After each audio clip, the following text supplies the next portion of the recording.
probably my greatest fear about the idea of being a parent is something that I experience with my cats. So I have two cats, and they're brother and sister. They were born in the same litter from China, brought them back to the United States. They're two very cute American short hairs. When people come over, they say, "Oh, your cats, they're so beautiful, they're so cute." And they are. That's true. But I've sort of seen those two cats as a proxy. Proxy means not the real thing, but as a way to see what the real thing would be like, as a proxy of being a parent.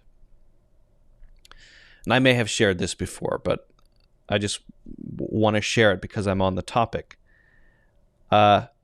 One of them is great. His name is Circle.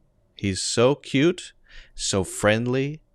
He has a very high EQ.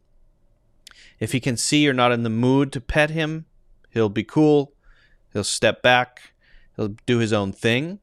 If he can see that you might be in the mood to pet him, he'll come over to you and ask for a pet. He just has a very high EQ. He's very cool, right?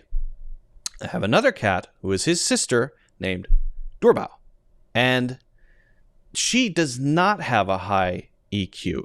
She will kind of force herself on you when she wants to be pet, whether you like it or not, and kind of knocks a lot of things over.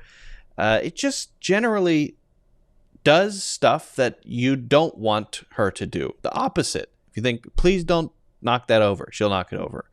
Please don't come over here, I'm not in the mood to pet you. She'll come over and force you to, right? So generally speaking, I kind of really like one cat, and I not as much like the other one, okay? My fear is, let's say I have two kids. What if it's the same? What if one of them is really cool and one of them is not? How do I deal with that? There are famous examples in movies. Thanos, if you watch Avengers Infinity War and Avengers Endgame, Thanos has two daughters. They're not his real daughters.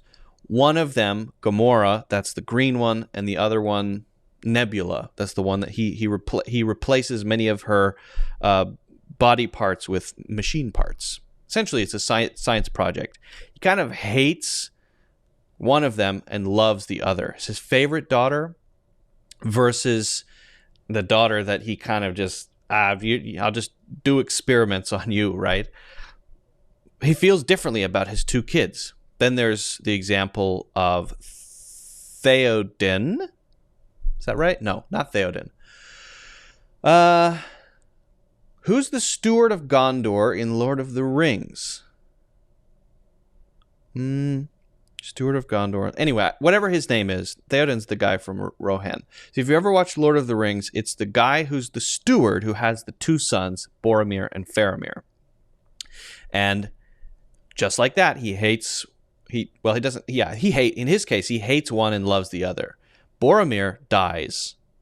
Faramir lives. And because of that, he hates Faramir even more. And in the third Lord of the Rings movie, he sends him into a hopeless situation where he will definitely die. He doesn't die, but he has this feeling of, this one is great and this one I hate. My terror is that because I feel differently about these two cats, this one's great, this one's not so great, I'm terrified that what if just naturally my favorite daughter and the daughter I don't like so much, or my favorite son and the son I don't like so much, what do I do in that situation? Do I have to hide it? How do I make sure it's fair? I'm terrified of this situation. I don't know what it means psychologically, but this is something that I think about way more than I should. And I try to treat the two cats fairly as a sort of practice for this possibility. I don't even know if it's possible or not. People say you always love your kids, so I hope that's true. but it's still, the possibility is still pretty terrifying.